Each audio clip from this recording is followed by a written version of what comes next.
إن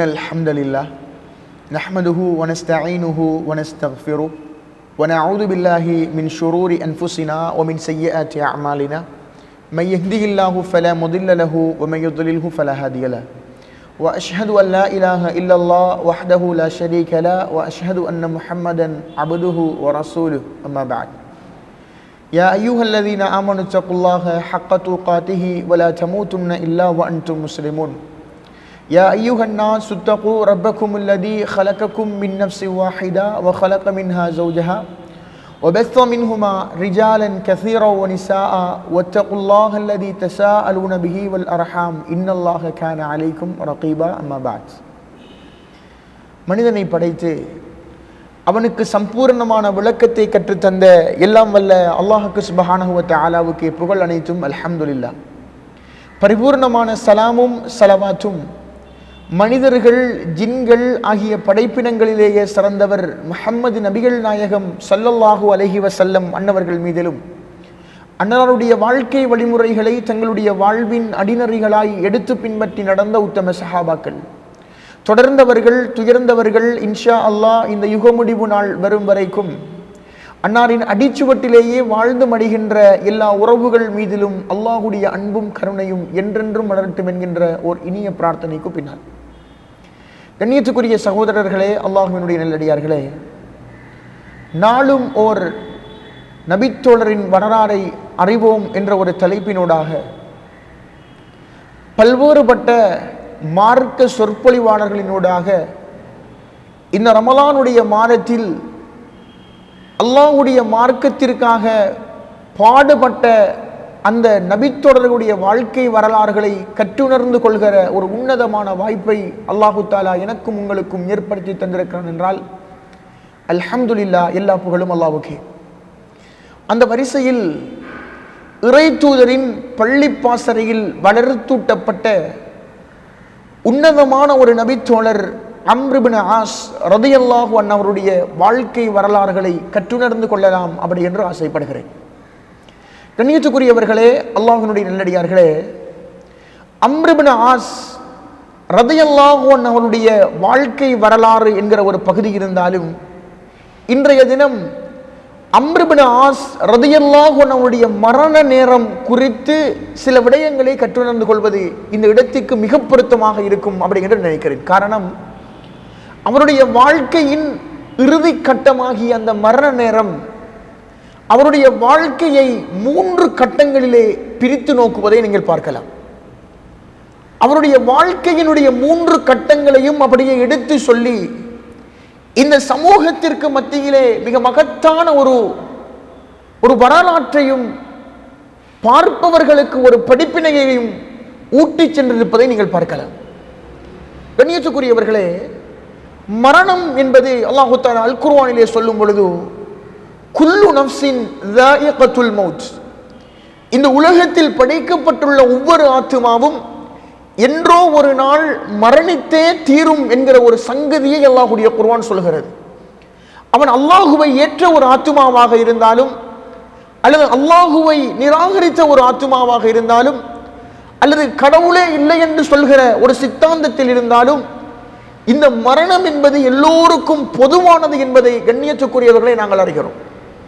ஆனால் இந்த நபித்தோழருடைய வாழ்க்கையில அவருடைய கடைசி அந்த மரண நேரம் என்பது ஒரு மிக மகத்தான ஒரு தருணத்தை இந்த சமூகத்திற்கு எடுத்துரைக்கிறது. எந்த அளவுக்கு சொல்லி சொன்னா, அம்ர் இப்னு ஆஸ் ரலியல்லாஹு அன்ஹு அவங்க தன்னுடைய மரண படுக்கையில இருக்கிறாங்க. இருந்த நிலையில ஃபபகா தவீலன், மிக நீண்ட நேரமாக அழுது கொண்டே இருக்கிறார். அவர் எப்படி அழுகிறார் அப்படின்னு சொல்லி சொன்னால், வஹவ்வல வஜ்ஹஹு இலல் ஜிதார், சுவரின் பக்கமாக தன்னுடைய முகத்தை அப்படியே திருப்பி வைத்து அப்படியே தேம்பி தேம்பி பல நேரமாக அழுது கொண்டிருக்கிறார். இதனை அவதானித்த அவருடைய பிள்ளை கேட்கிறது, யா அபத்தா, என் பாசமான தந்தையே, அமா பஷரக ரசூலுல்லாஹி ஸல்லல்லாஹு அலைஹி வஸல்லம் பிகதா, அல்லாஹ்வுடைய தூதர் உங்களுக்கு இவ்வாறு இவ்வாறு என்று நன்மாராயணமான பல வார்த்தைகளை சொல்லவில்லையா? அப்படி என்று 2 விடுத்தம் கேட்ட நேரம் தன்னுடைய பிள்ளையை நோக்கி தன்னுடைய முகத்தை திருப்பியவராக தன்னுடைய தந்தை, அந்த பிள்ளையினுடைய தந்தை அம்ர் இப்னு ஆஸ் ரலியல்லாஹு அன்ஹு அவர்கள் பேச ஆரம்பிக்கிறார்கள். மகனே, இன்ன அஃபல மா நுஇது ஷஹாதத்து அல்லா இலாஹ இல்லல்லாஹ் வ அன்ன முஹம்மதர் ரசூலுல்லாஹ். இந்த உலகத்தில் ஒருவன் நமக்கு தேவை அப்படி என்று தயார்படுத்தி வைப்பதில் மிகச் சிறந்த ஒரு தயார்படுத்துதல் என்ன தெரியுமா? அல்லாஹுவை தவிர வணங்க தகுதியான நாயகன் வேறு யாரும் இல்லை என்று ஒருவன் ஏற்றுக்கொள்கிற அந்த கலிமா, அல்லாஹ்வுடைய தூதர் முஹம்மது ஸல்லல்லாஹு அலைஹி வஸல்லம் அன்னவர்கள் தான் என்று ஏற்றுக்கொள்கிற ஒரு தருணம், அதுதான் இந்த உலகத்தில் ஒரு மனிதன் சேமிக்குகிற ஒரு மிகச்சிறந்த ஒரு சேமிப்பாக இருக்கும் அப்படி என்று சொல்லிவிட்டு அவர் சொல்கிறார், இன்னி கது குன்து அலா அத்துபாக்கின் ஸலாஸ், என்னுடைய வாழ்நாளில் நான் 3 கட்ட வாழ்க்கைகளை கடந்து வந்திருக்கிறேன் மகனே, தெரிந்து கொள்ளுங்கள். ஒரு கட்ட வாழ்க்கை எப்படி தெரியுமா? இஸ்லாம் அப்படி என்று சொல்லி சொன்னாலே எனக்கு ரொம்பவும் வெறுப்பான ஒரு காலப்பகுதி. இறை தூதர் முஹம்மது ஸல்லல்லாஹு அலைஹி வஸல்லம் அன்னவர்கள் எனக்கு மிகவும் எதிரியாக தென்பட்ட ஒரு காலப்பகுதி. எந்த அளவுக்கு அப்படின்னு சொல்லி சொன்னால் அவர் சொல்கிறார், எனக்கு ஒரு வாய்ப்பு கிடைத்திருந்தால், அல்லாஹ்வுடைய தூதரை கொல்லுவதற்கு ஒரு வாய்ப்பென்று அந்த வாய்ப்பு இருந்திருந்தால் கண்டிப்பாக நான் அல்லாஹ்வுடைய தூதரை கொண்டிருப்பேன். அந்த அளவுக்கு இறை தூதரின் மீது நான் வெறுப்புணர்ச்சியை கட்டிக் கொண்டிருந்த ஒரு காலப்பகுதி அந்த காலப்பகுதி. சகோதரர்களே, அல்லாஹ்வுடைய தூதரின் மீதே இவ்வளவு வெறுப்புணர்ச்சியோடு செயற்பட்டால் அன்று இஸ்லாத்தை ஏற்றுக்கொண்ட அந்த மூமீன்கள் மீது எந்த அளவு வெறுப்புணர்ச்சியோடு செயற்பட்டிருப்பார். அவரு ஒரு கட்டத்தில் சொல்றாரு அவருடைய வாழ்க்கையில், இந்த இஸ்லாத்தை ஏற்றுக்கொண்ட இந்த சாரார் நாளாந்தம் ஆரம்ப கட்டத்தில் இஸ்லாத்தை ஏற்றுக்கொள்கிற அந்த காலப்பகுதியில் பல இன்னல்களை எதிர்நோக்குகிறார்கள். எந்த அளவுக்கு இன்னல்கள் அப்படின்னு சொல்லி சொன்னா, நாளாந்தம் சித்திரவதை செய்யப்படுகிறார்கள், நாளாந்தம் வேதனைக்கும் நொம்பலமான தருணங்களுக்கும் உள்ளாகிறார்கள். காரணம், அல்லாஹுவை ஈமான் கொண்டிருக்கிறார்கள், இறை தூதரை முஹம்மது ஸல்லல்லாஹு அலைஹி வஸல்லம் தான் என்று ஏற்றுக்கொண்டிருக்கிறார்கள். இதற்காக வேண்டி தினாந்தம் வேதனை, தினாந்தம் நோவினை, தினாந்தம் கஷ்டம் இப்படியே எடுத்துரைக்கப்படுகிறது.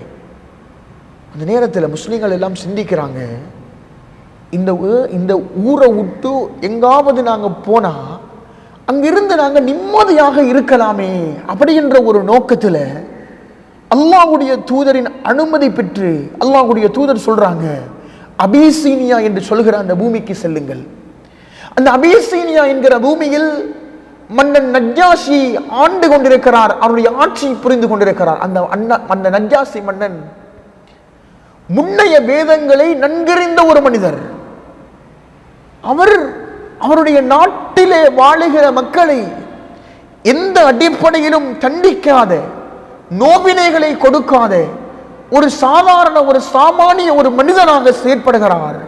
அவரிடத்துல நீங்க போனீங்க என்று சொல்லி சொன்னால், அவருடைய நாட்டில் நீங்க தஞ்சம் புகுந்து கொள்வீர்கள் என்று சொன்னால் உங்களுக்கு கண்டிப்பாக அவர் அடைக்கலம் தருவார் என்கிற இறை தூதனுடைய வார்த்தைக்கு அமைவாக அந்த மக்களும் செல்கிறார்கள்.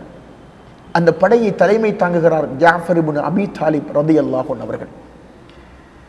அந்த வேதனை செய்து கொண்டிருந்த அந்த மக்கத்து குறைஷியர்கள் வேதனை செய்யப்பட்டு கொண்டிருந்த முஸ்லிம்களை காணவில்லை என்கிற அந்த நிலை ஏற்பட்ட நேரம் எங்கே என்று அங்கும் இங்குமாக தேட ஆரம்பித்தார்கள். முடிவாக ஒரு தகவல் கிடைக்கிறது, அபிசீனியா நாட்டிலே அபிசீனியா மன்னனின் பாதுகாப்புக்கு கீழே முஸ்லிம்கள் நிம்மதியாக வாழுகிறார்கள் என்கிற ஒரு தோரணை சித்தாந்தம் அவர்களிடத்திலே கிடைக்கப்படுகிறது. இந்த சந்தர்ப்பத்தில் மக்கத்து குறைஷியர்கள் காஃபிர்கள் எல்லாம் ஒன்று சேர்ந்து இந்த முஸ்லீம்களை அப்படியே கொண்டு வந்துடணும் இந்த மக்கமா நகருக்கு, இதுக்கு என்ன செய்யலாம், யாரை அனுப்புறது அப்படி என்ற ஒரு தீர்மானம் எடுப்பதற்கான ஒரு கலந்தாலோசனை சபை ஆரம்பிக்கப்படுகிறது. அதில் முடிவு கொடுக்கப்படுகிறது. அம்ர் இப்னுல் ஆஸ் ரலியல்லாஹு அன்ஹு அவர்களும் அப்துல்லா இப்னு அபி ரபிஆ என்று சொல்லக்கூடிய அந்த இரண்டு நபர்களும், அம்ர் இப்னு ஆஸ் ரலியல்லாஹு அன்ஹு இஸ்லாத்தை ஏற்றுக்கொள்ளவில்லை ஆரம்ப கட்டம். அப்துல்லா இப்னு அபி ரபிஆ என்று சொல்லுகிற இரண்டு மனிதர்களையும் மன்னன் நஜ்ஜாஷி இடத்திலே நாங்கள் அனுப்புவோம். அனுப்பி மன்னன் நஜ்ஜாஷியினுடைய அந்த கோரிக்கைக்கு அமைவாக இவர்களை நாங்கள் அப்படியே கொண்டு வந்து அவர்களுடைய மக்கமா வெளியிலே வைத்து நோவினை செய்ய வேண்டும் என்கிற ஒரு நோக்கத்திற்கு அமைவாக அம்ர் இப்னு ஆஸ் மற்றும் அப்துல்லா இப்னு அபி ரபிஆ அவர்களிடத்தில் விலை மதிப்புயர்ந்த மக்காவில் விளைகிற மிக மகத்தான சில அன்பளிப்பு பொருட்களோடு மன்னன் நஜ்ஜாஷியை சந்திப்பதற்காக அனுப்புகிறார்கள். அம்ர் இப்னு ஆஸ் ரலியல்லாஹு அன்ஹு சொல்றாங்க, நாங்கள் முஸ்லிம்களை பார்க்கிறோம், அந்த ஜாஃபர் ரதியை பார்க்கிறோம், அவரோடு இருந்த அந்த சகாக்களை பார்க்கிறோம். ஆமினி நபி அர்தின் நஜ்ஜாஷி, மன்னன் நஜ்ஜாஷியினுடைய நாட்டிலே மிக நிம்மதியாக வாழ்கிறார்கள். அந்த கூட்டத்தில் உம்மு சலமா ரலியல்லாஹு அன்ஹா மீகிறாங்க. சொல்றா, அமின்னா அலா தீனினா, எங்களுடைய மார்க்கத்தில் நாங்கள் நிம்மதியாக வாழ்ந்தோம், அல்லாஹுவை வணங்கினோம், எந்த வகையிலும் நாங்கள் நோவினைக்குட்படவில்லை.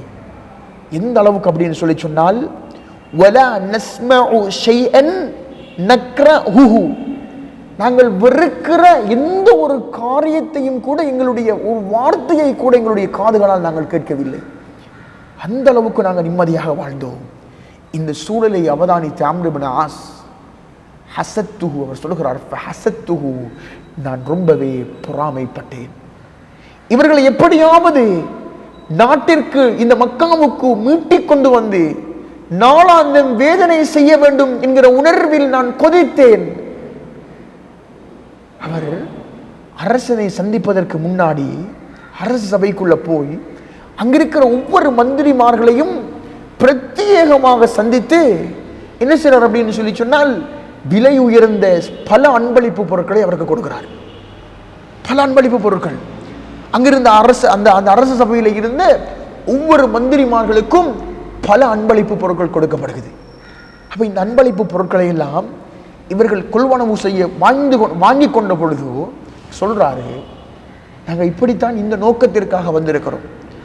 அவர் வைக்கிற முதலாவது கோரிக்கை என்னன்னு சொல்லி சொன்னா, அரசன் எங்களை விசாரிக்காமல் என்ன செஞ்சிடணும் அப்படின்னு சொல்லி சொன்னால், அரசன் விசாரிக்காம, இந்த முஸ்லிம்கள் அரசன் விசாரிக்காம எங்களிடத்தில் அந்த முஸ்லிம்களை ஒப்படைத்து விட வேண்டும் என்கிற ஒரு கோரிக்கைக்கு அமைவாக அந்த அமைச்சரிடத்திலே பேசுகிறார்கள்.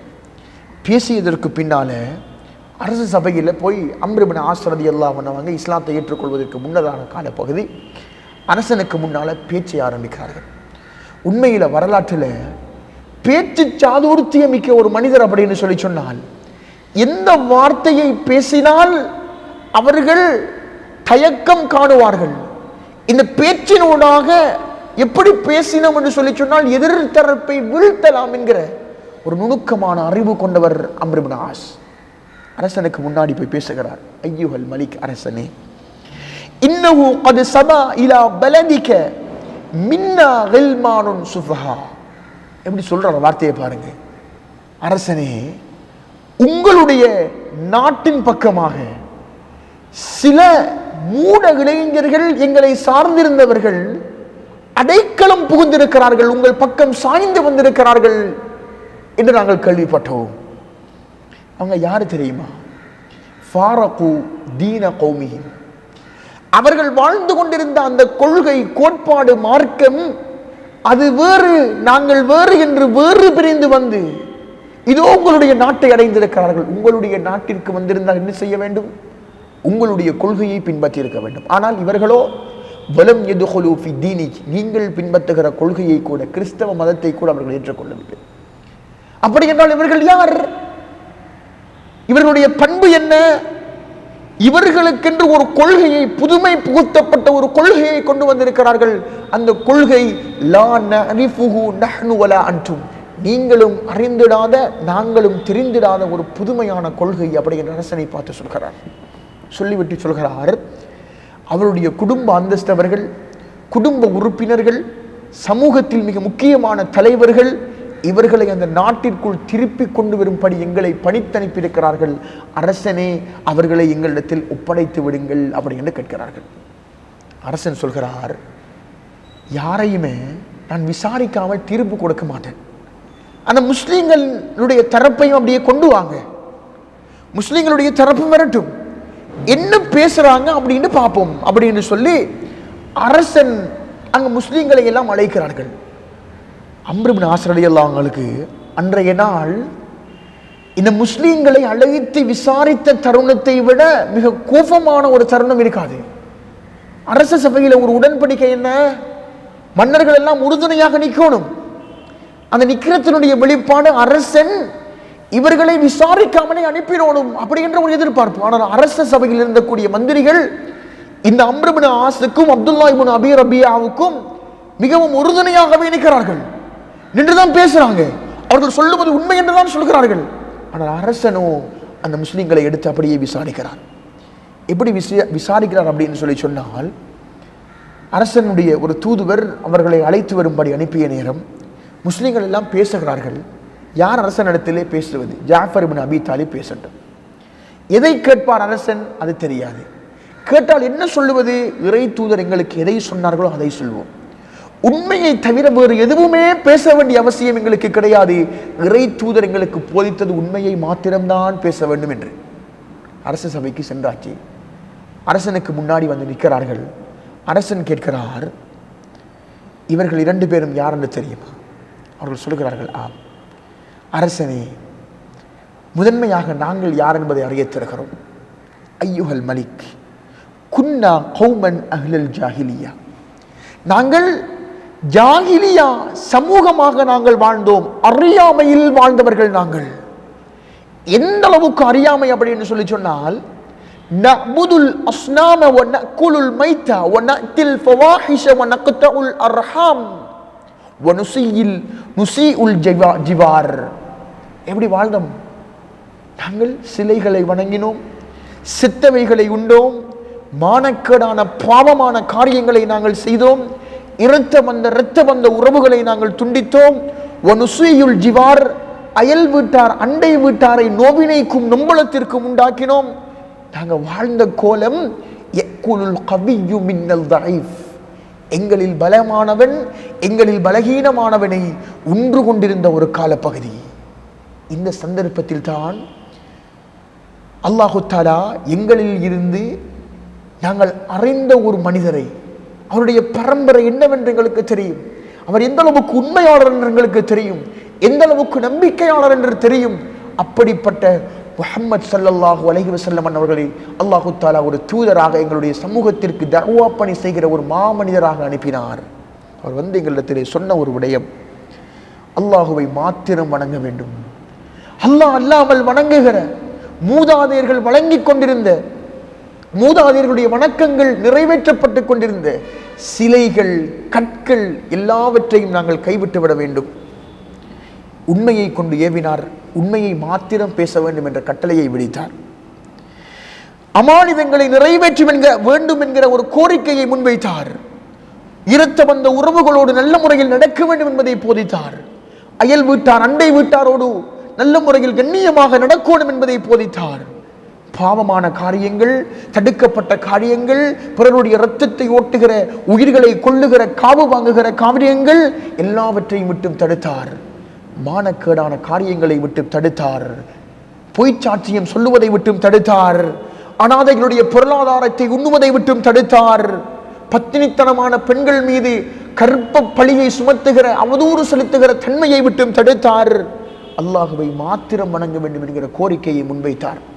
தொழுகையை கொண்டு ஏவினார், ஜக்காத்தை ஏவினார், நோன்பை ஏவினார். இப்படி என்று அலைஹி உமூரல் இஸ்லாம், இஸ்லாத்தினுடைய ஒவ்வொரு கட்டமான ஒவ்வொரு விஷயங்களையும் அந்த அரசனிடத்திலே ஜாஃபர் இப்னு அபி தாலிப் ரலியல்லாஹு அன்ஹு எடுத்துரைக்கிறார்கள்.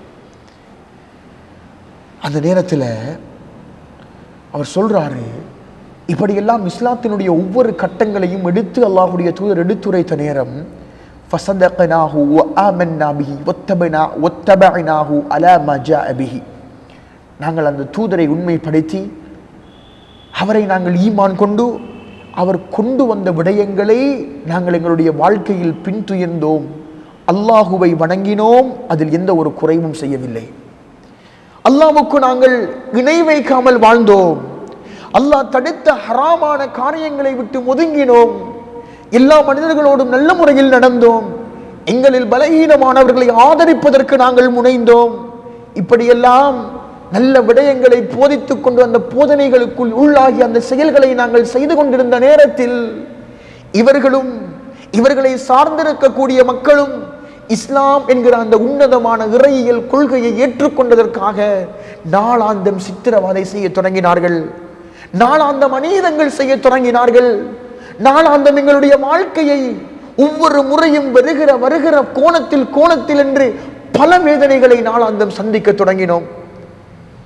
எங்களுடைய தூதர் போதித்தார், இதோ அயல் நாட்டிலே அபிசீனியா என்கிற பூமியிலே மன்னன் நஜ்ஜாசி ஆண்டு கொண்டிருக்கிறார் அவருடைய நாட்டை. அந்த நாட்டினுடைய மக்களை எந்த வகையிலும் நோவினை செய்கிற தன்மை பெற்றவர் கிடையாது. அவர் எந்த அளவுக்கு அப்படி என்று சொல்லி சொன்னால், முன்னைய கிறிஸ்தவ வேதங்களை அறிந்திருந்தவர், இஞ்சிலை படித்தவர், தௌராத்தை படித்தவர். அவர் தன்னுடைய நாட்டுக்கு போனீங்க என்று சொல்லி சொன்னால் நிம்மதியாக வாழ்வீர்கள், எந்த வகையான பிரச்சனைகளையும் நீங்கள் சந்திக்க மாட்டீர்கள் என்று சொல்லி எங்களுடைய தூதர் உங்களிடத்திலே அனுப்பி வைத்தார். மீண்டும் எங்களை அழைத்து கொண்டு போய் நாளாந்தம் சித்திரவதை செய்வதற்கும், நாளாந்தம் எங்கள் மீது அநீதத்தை கட்டவிழ்த்து விடுவதற்கும், எங்கள் மீது தண்டனையை ஒவ்வொருவரும் ஒவ்வொரு கோணத்தில் தந்து அதை பார்த்து சந்தோஷம் அடைவதற்கும் எங்களை அழைக்க வந்திருக்கிறார்கள் இவர்கள் 2 பேரும். அப்படி என்று சொன்ன நேரம் அரசன் கேட்கிறார், இறை தூதர் என்று சொல்கிறீர்களே, அந்த முஹம்மத் கொண்டு வந்த மார்க்கம், அவர் போதித்த சில வார்த்தைகள் ஏதும் உண்டா என்று கேட்ட நேரம் சூரா மரியமினுடைய ஆரம்ப வசனத்தை ஜாஃபர் இப்னு அபீ தாலிப் ஓதி காட்டுகிறார் ரலியல்லாஹு அன்ஹு அவர்கள். இதனை செவியேற்ற அரசன் தாடி நனைகிற அளவுக்கு தேம்பி எழுத வரலாறை நாங்கள் பார்க்கிறோம். சொல்லிவிட்டு அவர் சொல்கிறார், ஃபவல்லாஹி லா உஸ்லிமுஹும் இலைக்கும் அபதா. மனிதர்களே, தோழர்களே, தெரிந்து கொள்ளுங்கள், அம்ர் இப்னு ஆஸ் மற்றும் அப்துல்லா இப்னு அபீ ரபியா 2 பேரையும் பார்த்தே அரசன் சொல்கிறார், அல்லாஹ் மீது ஆணையாக நான் சொல்கிறேன், இவர்களை நான் ஒருபோதும் உங்களிடத்திலே ஒப்படைத்து விட மாட்டேன், நீங்கள் மீண்டும் நாட்டிற்கு திரும்பலாம் அப்படின்னு சொல்லி நேரம் அம்ர் இப்னு ஆஸ் அவருக்கு ரொம்பவே கோபமாயிருக்குது. நம்ம பேசினோம், அரசன் எங்களுடைய பேச்சுக்கு மதிப்பளிக்கல, இவர்களை எப்படியாவது அழைத்து வரணும் என்கிற நோக்கத்தில் வந்திருக்கிறோம், அழைக்கவும் முடியல, நாளைக்கும் நான் வருவேன். இவர்கள் கிறிஸ்தவ ஈசா இயேசுவை பற்றி, அவருடைய தாயார் மரியமை பற்றி இந்த முஸ்லீம்கள் சொல்லுகிற மோசமாக பேசுகிறார்கள் என்கின்ற கோரிக்கையை நான் முன்வைப்பேன் என்று சொல்லி மீண்டும் நாளைய தினம் அரச சபைக்கு வருகிறார். வந்து சொல்கிறார், அரசனே, இன்னஹும் யகூலூன ஃபீ ஈஸா பின் மர்யம் கௌலன் அதீமா. இவர்கள் இந்த முஸ்லீம்கள் என்று ஒரு சிலரை நீங்கள் அடைக்கலம் கொடுத்து வைத்திருக்கிறீர்கள். இவர்கள் எப்படிங்கிறாங்க அப்படின்னு சொல்லி சொன்னால், ஈசா நபி அலைஹிஸ்ஸலாத்து வஸ்ஸலாம் அவர்கள் மீது ஒரு மிக மோசமான சித்தாந்தங்களை புனைந்துரைக்கிறார்கள். அவங்களுக்கு நபி ஈசா இல்லையே, அவங்க இயேசுவை ஒரு கடவுளாக நம்பியிருக்கிறாங்க என்கிற அடிப்படையில் இவர் போய் சொல்றாரு. ஈசா இயேசு மீதும் அவருடைய தாயார் மீதும் ஒரு மிக மோசமான சில சித்தாந்தங்களை எடுத்துரைக்கிறார்கள் என்கிற அந்த கோரிக்கையில இவங்க போறாங்க. போன நேரம் அரசன் அவர்களை அழைத்து விசாரிக்கிறான். அரசன் கேட்கிறான், என்னப்பா, ஈசா என்கிற இந்த இயேசுவின் மீதும் இந்த மரியமின் மீதும் நீங்கள் எப்படிப்பட்ட வார்த்தைகளை புரைந்துரைக்கிறீர்கள் அப்படி என்று சொல்லி கேட்ட நேரம் ஜாஃபர் இப்னு அபீ தாலிப் ரலியல்லாஹு அன்ஹு பேச ஆரம்பிக்கிறாங்க. அரசனை ஒன்றை தெரிந்து கொள்ளுங்கள், எங்களுடைய வேதத்தில் போதிக்கப்பட்டவர் ஈசா நபி என்கிற ஒரு போதனை தான், அவர் ஒரு கடவுள் கிடையாது. அவரை பெற்றெடுத்த ஒரு தாய் எந்த ஒரு ஆண் துணையும் இன்றி இந்த உலகத்தில் நபி ஈசாவை பெற்றெடுத்தார் அலைஹிஸ்ஸலாத்து வஸ்ஸலாம். அந்த பெண்மணி கற்பொழுக்கம் உண்டவர், ஒரு மிகச்சிறந்த ஒரு பெண்மணி, ஒரு மிக மகத்தான ஒரு பெண்மணி அப்படி என்று சொல்கிற அந்த கோரிக்கையை சொன்ன நேரம் அரசன் பூமியிலே ஒரு அடித்து ஒரு குச்சியை தூக்கி எடுத்து அப்படியே குத்தி கொண்டே சொன்னார், இதைத்தான் முன்னைய வேதங்களும் போதிக்குகிறது அப்படி என்று சொன்னார். இதைத்தான் முன்னைய வேதங்களும் போதிக்குகிறது. நான் முன்னைய வேதங்களை கற்றுணர்ந்தவன் என்ற அடிப்படையில் ஈசா என்பவர் ஒரு கடவுள் கிடையாது, அவர் ஒரு கடவுளினுடைய மகனும் கிடையாது, அவரை பெற்றெடுத்தவர் ஒரு கடவுள் கிடையாது, அவர் அல்லாஹுவினால் அனுப்பப்பட்ட ஒரு தூதர் என்கிற ஒரு கோரிக்கையை, ஒரு விடயத்தை அந்த மக்களிடத்திலே அரசன் எடுத்து சொன்னவராக சொல்கிறார். இதற்கு பின்னாடி இந்த முஸ்லீம்களை துன்புறுத்துகிறது என்பது ஒரு அரச குற்றமாகும். இவர்களை உங்களிடத்தில் ஒருபோதும் திருப்பி அனுப்ப மாட்டேன், இவருடைய அன்பளிப்பு பொருட்களை அப்படியே திருப்பி கொடுத்து இவர்கள் 2 பேரையும் அவருடைய நாட்டிற்கு அனுப்பிவிடுங்கள் என்று சொன்ன நேரம் அந்த சமூகத்தில் அவர்கள் குறிப்பிட்ட காலம் அவர்கள் நிம்மதியாகவே வாழ்ந்தார்கள். இறைத்தூதரின் கட்டளை வருகிற வரைக்கும் நிம்மதியாக வாழ்ந்தார்கள் என்கிற ஒரு செய்தியை நாங்கள் பார்க்கிறோம். இப்படி இஸ்லாத்தை ஆரம்ப கட்டத்தில் எதிர்த்து கொண்டு வாழ்ந்தவர் அம்ர் இப்னு ஆஸ் ரலியல்லாஹு அன்ஹு அவர்கள். அவர் சொல்றாரு, எந்த அளவுக்கு சொல்லி சொன்னால், அந்த காலத்தில் நான் மரணித்து விடுவேன் அப்படின்னு சொல்லி சொன்னால், அந்த நேரத்தில் நான் மௌத்தாகி இருப்பேன் என்று சொல்லி சொன்னால், நான் குந்துமின் அகலினார் நரகவாதிகளில் ஒருவனாக இருந்திருப்பேன். நான் மௌத்தாக இருந்தால் நரகவாதிகளில் ஒருவனாக நான் இருந்திருப்பேன் அப்படி என்று சொல்கிற ஒரு கட்டளையை, ஒரு விடயத்தை அந்த இடத்திலே சொல்லிவிட்டு அவருடைய வாழ்க்கையில 2வது கட்டத்தை அவர் சொல்றார். எப்படி தெரியுமா? 2வது கட்டம் என்னுடைய வாழ்க்கையிலே, ஃபலம்மா ஜஅல அல்லாஹுல் இஸ்லாம ஃபீ கல்பி, என்னுடைய உள்ளத்தில் அல்லாஹு தஆலா இஸ்லாத்தை ஏற்படுத்திய நேரம். இந்த இஸ்லாத்தை ஏற்றுக்கொண்ட சம்பந்தமாக சில செய்திகள் வருகிறது. அதுல மன்னர் நஜ்ஜாசியினுடைய கோரிக்கைக்கு அமைவாக அம்ர் இப்னு ஆஸ் இஸ்லாத்தை ஏற்றுக்கொண்டதாக சில செய்திகள் வருகிறது. அந்த செய்திகளில் பல பலகீனங்கள் இருக்கிறது. இவர் சொல்றாரு, அம்ர் இப்னு ஆஸ் ரலியல்லாஹு சொல்றாரு, ஃபலம்மா ஜஅல அல்லாஹுல் இஸ்லாம ஃபீ கல்பி, என்னுடைய உள்ளத்தில் அல்லாஹு தஆலா இஸ்லாத்தை ஏற்படுத்திய நேரம் அல்லாஹ்வுடைய தூதரிடத்தில் நான் வந்தேன். வந்து சொன்னேன், உபுசுத் யமீனக், உங்களுடைய கரத்தை, அல்லாஹ்வுடைய தூதரை உங்களுடைய வலது கரத்தை நீட்டுங்கள். அந்த வலது கரத்தில் நான் இஸ்லாத்தை ஏற்றுக்கொள்வதற்கான அந்த பையத்து ஒப்பந்தத்தை நான் ஏற்றுக்கொள்கிறேன் அப்படின்னு சொல்கிறார். அல்லாஹ்வுடைய தூதர் தன்னுடைய வலது கையை அப்படியே நீட்டி அம்ர் இப்னு ஆஸ் ரலியல்லாஹு அன்ஹு இடத்துல கொடுத்த நேரம் அம்ர் இப்னு ஆஸ் ரலியல்லாஹு அன்ஹு தன்னுடைய கையை அப்படியே பொத்தி கொண்டார். அல்லாஹ்வுடைய தூதர் கேட்டாங்க, மாலக யா அம்ரே, உங்களுக்கு என்ன ஆயிட்டு, ஏன் நீங்கள் இப்படி நடந்து கொண்டீர்கள் அப்படி என்று கேட்ட நேரம் அவர் சொல்லுகிறார், அல்லாஹ்வுடைய தூதரே, ஒரு நிபந்தனையை நான் இடுவதற்கு விரும்புகிறேன். என்ன நிபந்தனை தெரியுமா? நான் இந்த இஸ்லாத்தை ஏற்றுக்கொண்டேன் என்று சொன்னால் நான் செய்த ஒவ்வொரு முன் சென்ற பாவங்களையும் அல்லாஹு தஆலா மன்னிக்க வேண்டும் என்கிற கோரிக்கையை நான் முன்வைக்கிறேன். இது நடக்குமா என்று கேட்டார்கள். அல்லாஹ்வுடைய தூதர் சொன்னார்கள், உங்களுக்கு தெரியாதா, இஸ்லாம் என்பது முன் சென்ற பாவங்களை எல்லாம் அப்படி அழித்துவிடும். அதே போன்றோ ஹிஜ்ரத்து செய்து ஒருவர் வந்தால் முன் சென்ற பாவங்களை அல்லாஹு தஆலா அழித்து விடுவான். அதே போன்று ஒருவன் ஹஜ்ஜி செய்தால் முன் சென்ற பாவங்கள் அப்படியே அழிக்கப்பட்டு அன்று பிறந்த பாலகனை போன்று மாறுகிற செய்தியை நாங்கள் பார்க்கிறோம். இப்படி இந்த இஸ்லாம், ஹிஜ்ரத், ஹஜ் ஆகிய 3ம் அவருடைய வாழ்க்கையில ஒரு மாற்றத்தை கொண்டு வரும், அவருடைய பாவங்கள் மன்னிக்கப்படும் என்று சொன்னதற்கு பின்னால் நான் இஸ்லாத்தை ஏற்றுக்கொண்டேன். அன்றைய நாளிலிருந்து அல்லாஹ்வுடைய தூதரை விட எனக்கு கண்ணியமான ஒரு மனிதர் வேறு யாரும் தெரியவில்லை. எந்த அளவுக்கு அல்லாஹ்வுடைய தூதரை எனக்கு பிடிக்கும் அப்படின்னு சொல்லி சொன்னால், நான் செய்த அநீதங்களுக்கு இந்த இஸ்லாத்தை எதிர்த்த அந்த கோணத்தில் அவர் சொல்றாரு, நான் அல்லாஹ்வுடைய தூதரின் முகத்தை நேருக்கு நேராக நான் பார்த்தது கூட கிடையாது, நேராக அவருடைய கண்ணை பார்த்து நான் பேசியது கிடையாது. அவ்வளவு கண்ணியம், இறை தூதரின் மீது அவ்வளவு கண்ணியம், அது அப்படி எடுத்து சொல்ல முடியல.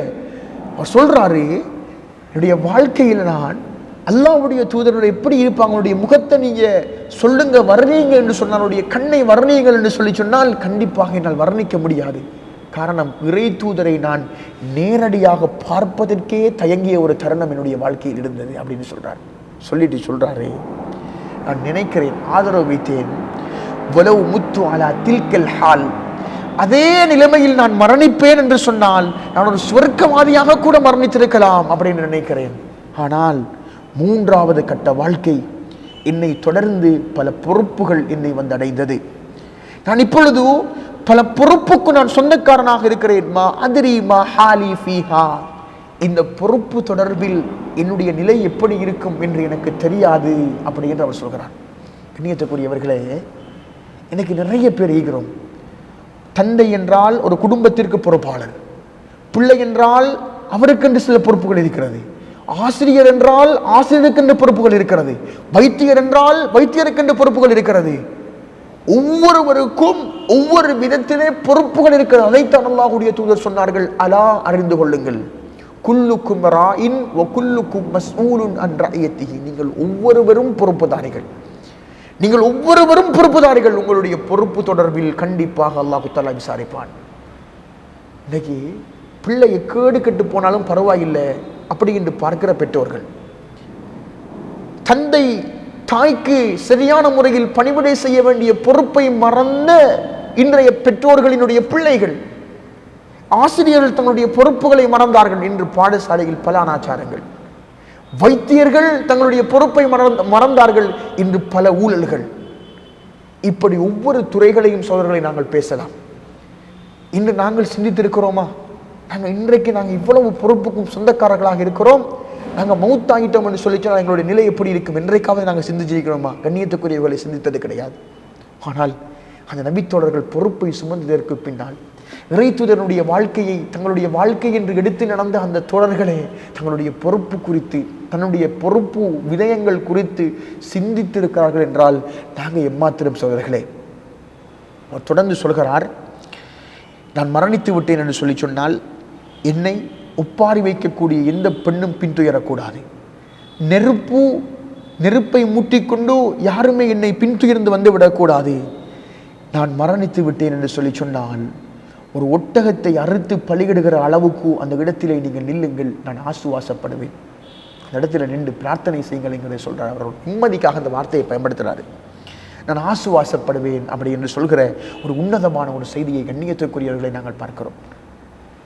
அம்ர் இப்னு ஆஸ் ரலியல்லாஹு அன்ஹு அவர்களுடைய வாழ்க்கை வரலாறு எங்களுக்கு எதை போதிக்கிறது? இந்த உலகத்தில் நாங்கள் வாழ்கிற நேரம், இஸ்லாம் ஈமான் எங்களுக்கு தெரியாத நேரம், நாங்கள் பல பாவங்களை செய்திருப்போம். அந்த பாவத்திற்கான தௌபா அல்லாஹ்விடத்தில் நாங்கள் அதிகமாக கேட்க வேண்டும். அல்லாஹ் தஆலா எங்களுடைய பாவங்களை மன்னிக்க தகுதியானவன். அல்லது இஸ்லாம் எங்களுடைய கரங்களில் இருந்து கூட அந்த இஸ்லாத்தை நாங்கள் சரியாக புரியாமல், கொள்கையை விளங்காமல் அல்லாஹ்வுக்கு இணை வைத்திருக்கக்கூடும். அல்லாஹ்விடத்தில் நாங்கள் பிரார்த்தனை செய்ய வேண்டும். அல்லாஹ் சொல்கிறான், குல் யா இபாதி அல்லதீன அஸ்ரஃபு அலா அன்ஃபுஸிஹிம். தனக்குத்தானே அநீதம் செய்து கொண்ட என்னுடைய அடியார்களே என்று நபியே நீங்கள் அழைத்து நீங்கள் சொல்லுங்கள். என்ன சொல்ல வேண்டும் தெரியுமா? என்ன கோரிக்கையை முன்வைக்க வேண்டும் தெரியுமா? அல்லாஹுடைய ரஹ்மத்தில் நீங்கள் ஒருபோதும் நிராசை அடைந்து விடார்கள். இன்னல்லாஹ யக்ஃபிரு ذுனூப ஜமீஆ. நிச்சயமாக அல்லாஹ் ஒட்டுமொத்த பாவங்களையும் மன்னிப்பதற்கு தகுதியானவன் என்கிற செய்தியை சொல்லுங்கள் அல்லாஹ் சொல்கிறார். எனவே சகோதரர்களே, இஸ்லாத்தை ஏற்றுக்கொண்ட சஹாபாக்கள் என்கிற ஒரு பகுதி இருந்தாலும், இஸ்லாத்தை ஆரம்பத்திலேயே பிறக்கிற பொழுதே இஸ்லாத்தை ஏற்றவர்கள் அல்லது ஆரம்ப கட்டத்தில் இஸ்லாத்தை விளங்கியவர்கள் என்கிற ஒரு பகுதி இருந்தாலும், ஆரம்பத்தில் இஸ்லாத்தை மிக மோசமாக விமர்சித்து எதிர்த்து அதற்கு பின்னால் இஸ்லாத்தை ஏற்றுக்கொண்டு இந்த இஸ்லாத்திற்காக தியாகம் செய்தவர்கள் என்கிற பட்டியலை எடுத்தால் ஏராளம் நபித்தோழர்கள். அல்லாஹு தஆலா இப்படிப்பட்ட நபித்தோழருடைய வாழ்க்கையிலிருந்து நாங்கள் படிப்பினை பெறுகிற ஒரு உயர்ந்த நன்மக்களாக ரப்புல் ஆலமீன் மாற்றி அருள் பாலிப்பானாக. வ ஆகிரு தஅவத்தி அனில் ஹம்துலில்லாஹி ரப்பில் ஆலமீன்.